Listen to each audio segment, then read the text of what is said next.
I had just driven my wife home from her therapy session when I saw her suitcase sitting in the middle of the yard. Clothes were scattered across the ground, lying under the harsh, midday sun. On the front porch, my daughter-in-law sipped her latte and said flat and cold, "Trash." Sarah tightened her grip on my hand. She was shaking from head to toe. This was the house she had lived in for 30 years. I didn't step out of the car. I understood the contradiction in front of me immediately.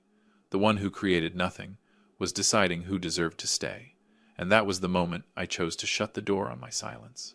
Before I continue, if you're listening to this story somewhere, leave a comment below and subscribe to the channel. A like or a share gives me a reason to tell you everything that happened after that moment. And now, let me take you back to that day, the day when it all truly began. I stayed still in the car for a few more seconds, long enough to understand that if I opened the door right then, everything would go in a different direction. Sarah was still holding my hand. That hand had grown thinner after the illness, cold, trembling slightly, as if she were apologizing for simply being there. I was used to controlling my emotions in a courtroom, but in that moment I had to draw on everything I had ever learned, just to keep my anger from stepping out before me. Through the windshield I watched my own yard turn into something unfamiliar. Sarah's brown leather suitcase, the one she'd carried since the early years of our marriage, lay tipped on its side beneath the oak tree. The lock had sprung open. An old sweater flipped in the wind, picking up George's red dust. Nearby stood her old sewing machine, the one I gave her in the 15th year of our marriage. It sat there crooked, like something that no longer mattered. And that was when the bitter truth settled in.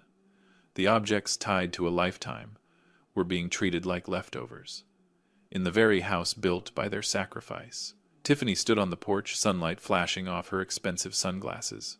She wasn't looking at us. She was talking to the two cleaning workers, her voice flat, like she was reading from a list.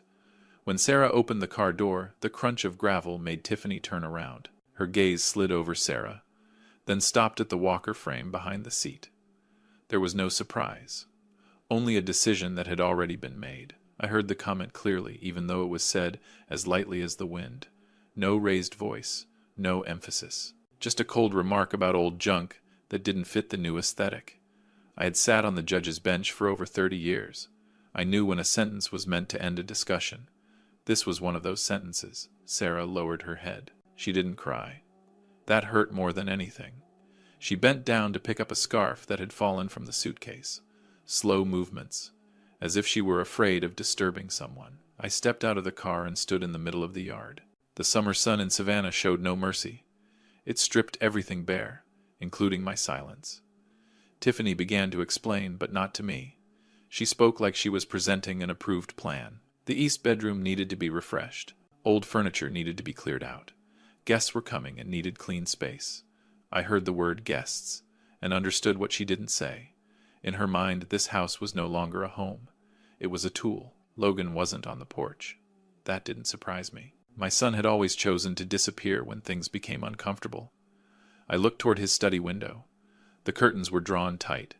I wondered if he could hear any of this, or if he had learned not to. One of the cleaners hesitated when he noticed me. He looked at Tiffany, then at Sarah, and stopped. I raised my hand for him to pause. Not because I wanted an argument. I just needed time. Tiffany frowned. She clearly wasn't used to her rhythm being interrupted. I bent down and picked up the sewing machine. It felt heavier than I remembered, maybe because memory was clinging to it. Sarah rested her hand on my arm, very lightly. She whispered that it was fine, that she could stay anywhere. That sentence cracked something inside me. A woman who once ran an entire household, now shrinking herself to avoid trouble. I looked at Tiffany carefully for the first time, not as a father-in-law, but as someone trained to read people in minutes. I saw the confidence of someone who believed she stood on the side of power, and I saw the urgency. She wanted this done quickly, before anyone had time to ask questions. I said nothing. I only nodded, as if I agreed. That relaxed her. She turned back to her phone and started calling someone, probably an interior designer. I helped Sarah gather her things one item at a time, slowly, carefully, like closing a long case file. When everything was loaded into the car, I shut the trunk. The metal sound echoed, dry and final. I turned to Tiffany and said we'd stay in the guest house for a few days, just to rest. She nodded immediately, unable to hide her satisfaction. The decision had come too easily. That confirmed my suspicion. This wasn't an impulse. It was a step in a plan. As I drove toward the back of the property, the old oak trees slid past the windows. They had stood there longer than I had. They had watched generations come and go. I wondered when people had started believing they could erase a lifetime, with a few short commands. The guest house was hot and damp. No air conditioning. Sarah sat down on a wooden chair, breathing heavily. I brought her water and placed the sewing machine beside her like a quiet promise. I told her this was only temporary. She nodded, but I knew she didn't fully believe it. That night I didn't sleep. I sat by the window listening to insects and the wind moving through the garden. In the silence I reorganized everything in my mind, not for revenge, but to close a chaos that had gone too far. I had been silent long enough, and I understood that tomorrow silence would no longer be an option. The next morning the temperature in the guest house rose faster than I expected. The air was thick and heavy, like every breath needed permission. Sarah woke up early. She quietly folded the scarf from yesterday with a level of care that made something ache inside me. She didn't complain. That silence to me was the clearest sign that a boundary had already been crossed. I told Sarah I was going into the main house to pick up a few old papers. I spoke slowly, gently, so she wouldn't think I was about to cause trouble. She looked at me for a long moment, then nodded. That look wasn't resistance. It was the tired trust of someone who had handed the rest of herself over to me. I walked through the oak garden and entered the main house through the side door. No one stopped me. That, too, was a decision already made. They believed I had accepted my new place. I went straight upstairs and stopped in front of Logan's study. The door was slightly open. I knocked softly, just enough to keep up appearances. No answer. Inside the room was neat, orderly, a sharp contrast to the chaos in the yard the day before. I closed the door and stood still for a few seconds listening. When I was sure no one was around, I began to look. I didn't rummage. I only opened the drawers I knew my son used for important things. I had taught him how to organize files back when he was a student. Some habits don't fade easily. In the second drawer beneath a stack of architectural sketches, I found a white envelope. Sarah's name was printed on it, in handwriting that wasn't hers. Inside was a copy of a mortgage loan agreement. The figures were clear, cold. I read every line slowly. The borrower's name, the stated purpose, the term, and the signature at the bottom. I recognized that signature immediately, not because it matched, but because it tried too hard to. Sarah never signed her name in one smooth stroke. She always paused slightly at the last letter, as if making sure she was still there. Here, there was no hesitation, only hurried imitation. I set the paper down on the desk and took a deep breath. I didn't feel dizzy. I felt hollow. A part of me had still hoped this was nothing more than temporary arrogance. That paper erased that hope. This was no longer about attitude. This was a plan, already several steps in. I kept looking. In another folder were printed emails. They discussed a chain of spas facing financial trouble, unattractive numbers, highlighted promises. I understood then why this house had suddenly become valuable. It wasn't a place to live. It was collateral. Footsteps in the hallway made me stop. I folded the papers and slipped them into my jacket pocket. Logan stood in the doorway, tense. He asked what I was doing. I told him I was looking for some old files. He didn't meet my eyes. His gaze swept across the desk, then paused briefly on my jacket pocket. We sat down. There were no accusations at first. I placed the copy of the agreement on the table and slid it toward him. I asked one simple question. "Does your mother know about this?" Logan stayed silent. The silence stretched long enough to become an answer. He said quietly that everything had been calculated, that they needed capital, that the house was too big for two old people, that Sarah had agreed. She just forgot. I listened to every word without interrupting. I waited for him to hear the absurdity in his own explanation. It never came. When I said the signature was forged, Logan lowered his head. He didn't deny it. He said Tiffany was very persuasive, that everything would be fine once the project succeeded, that we would all benefit in the end. In that moment, I understood. My son had handed his responsibility to someone else, and called it a choice. I stood up and said I needed space to think. Logan didn't stop me. He seemed relieved that the conversation was over. That relief told me he had chosen the easier path long ago. Back in the guest house, I gave Sarah her medication and sat across from her. I didn't show her the paper right away.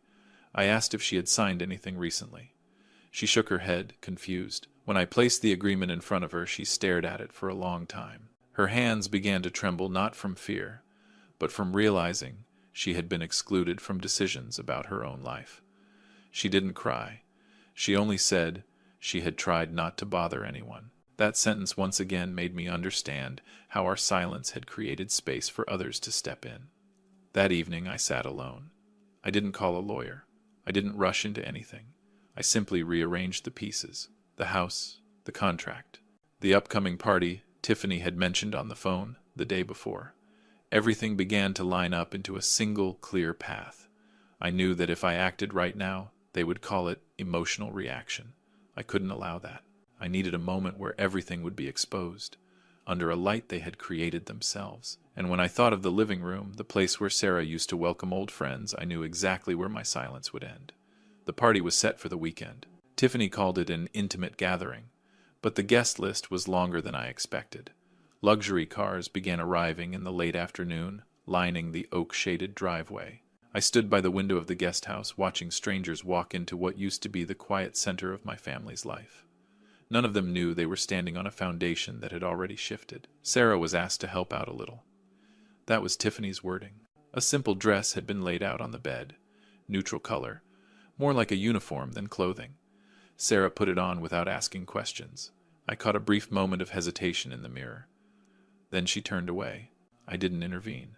Not because I agreed, but because I needed everything to unfold exactly as they expected. I arrived late, not because I was slow, but because I wanted to enter when the room was already full. When I opened the living room door, the noise paused for a beat. Faces turned toward me, then quickly turned away. I recognized a few old acquaintances, people who had once shared meals at our table years ago. Their eyes lingered on me, then drifted to Sarah standing quietly near the drink station. Tiffany was at the center of the room.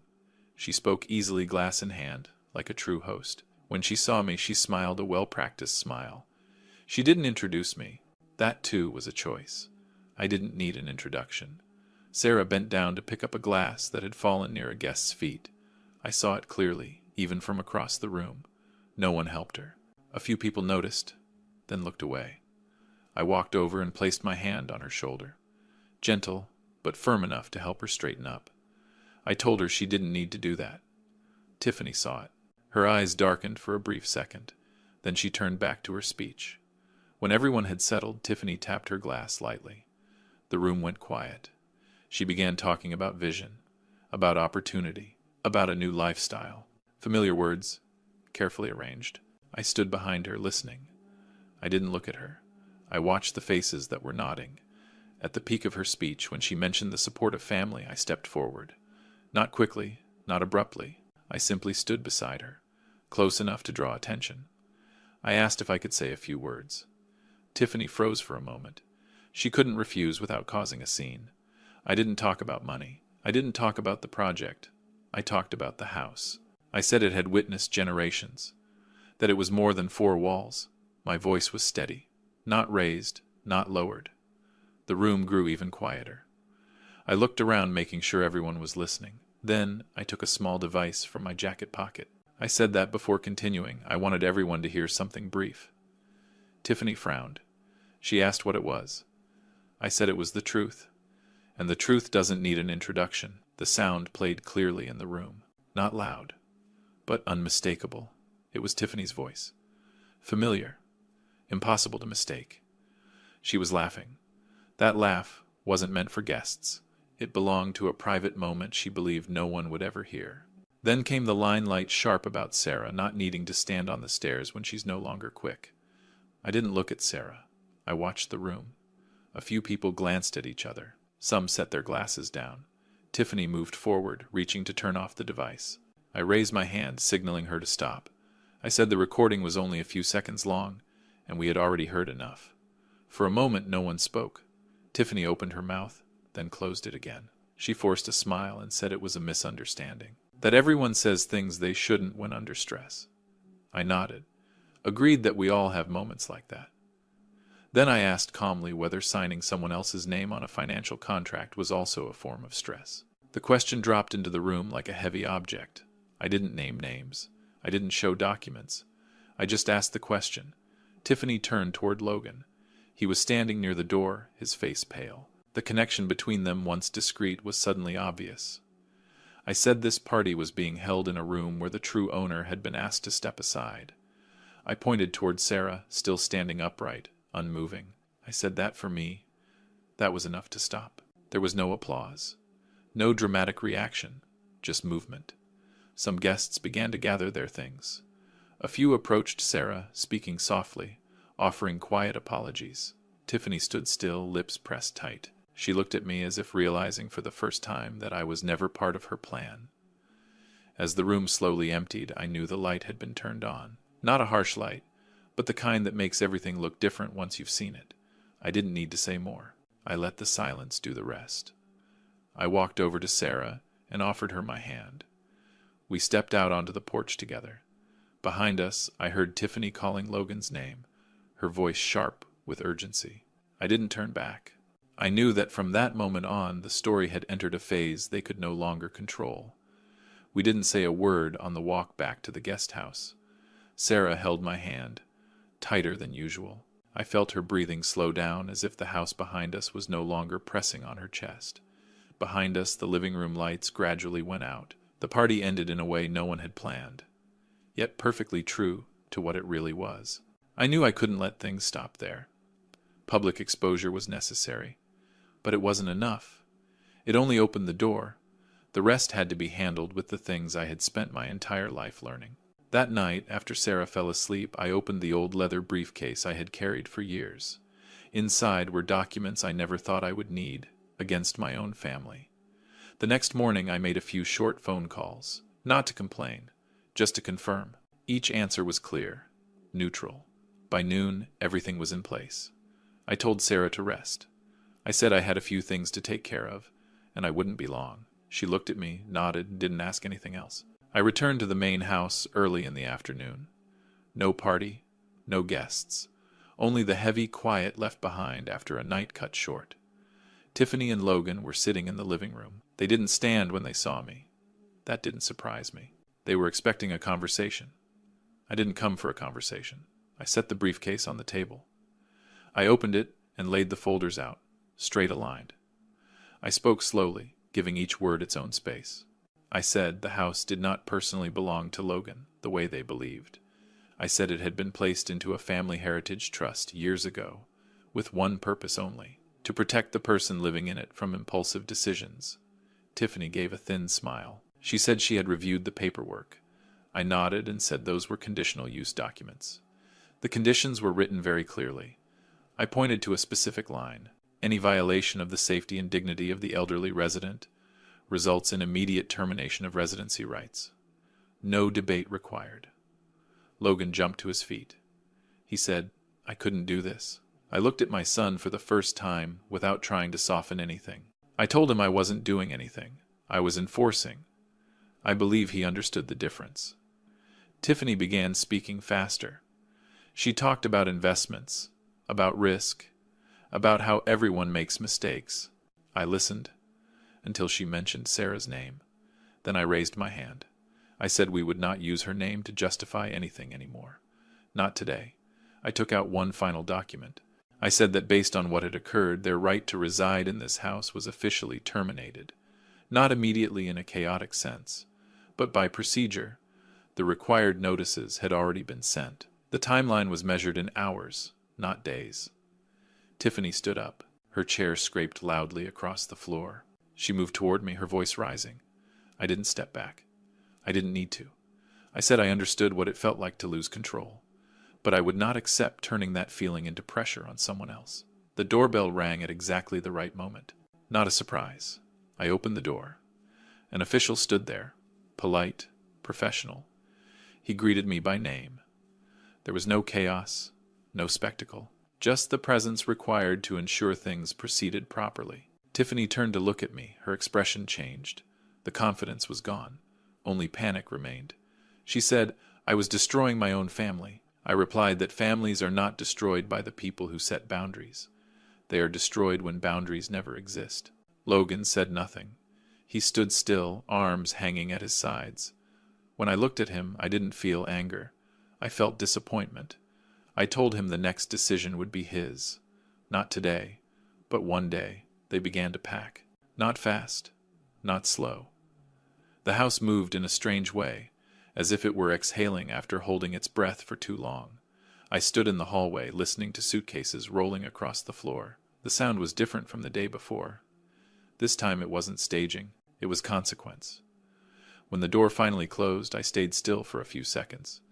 Not to savor it, just to be certain I had done my part. I walked toward the back garden where the guest house still stood, modest and overheated.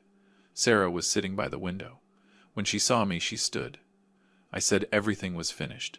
No details, no long explanations. She looked at me for a long time, then nodded. In her eyes I saw a relief she had not allowed herself to feel for months.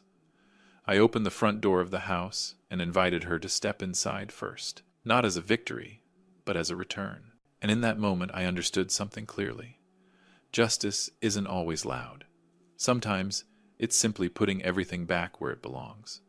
That afternoon moved more slowly than I expected. There were no rushed footsteps anymore. No whispered phone calls.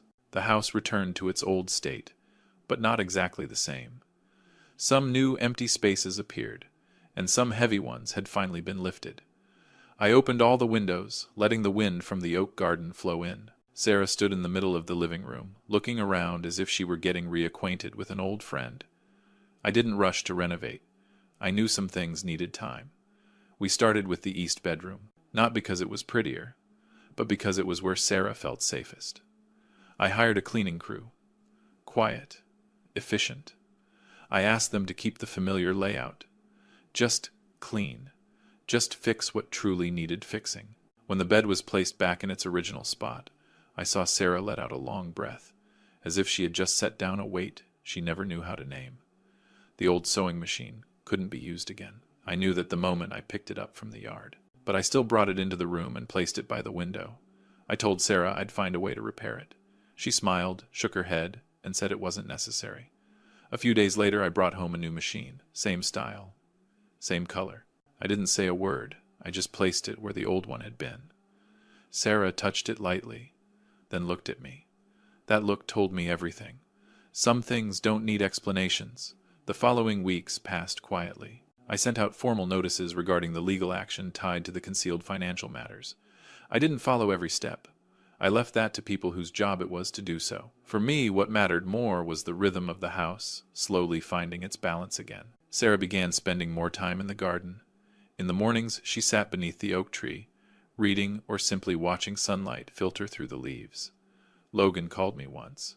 A short call. He didn't apologize. He asked if there was still a chance. I told him chances don't come from words. They come from actions sustained over time. I didn't promise anything, but I didn't slam the door shut either. I told him he needed to stand on his own first, before thinking about coming back. The call ended in silence. I chose to see that as a beginning, fragile but real. I never saw Tiffany again. That was my decision.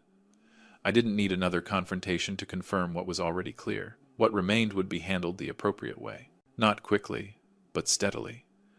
I had spent my entire life understanding that fairness doesn't always feel comfortable, but it creates a foundation that keeps people from sliding further down. One afternoon, Sarah and I sat on the porch, 2 rocking chairs placed side by side, just like before. I brewed tea, the kind she likes. We didn't talk much, just a few short exchanges about the weather, the garden, small plans for the coming week. That ordinary calm, after everything, felt more valuable than anything else.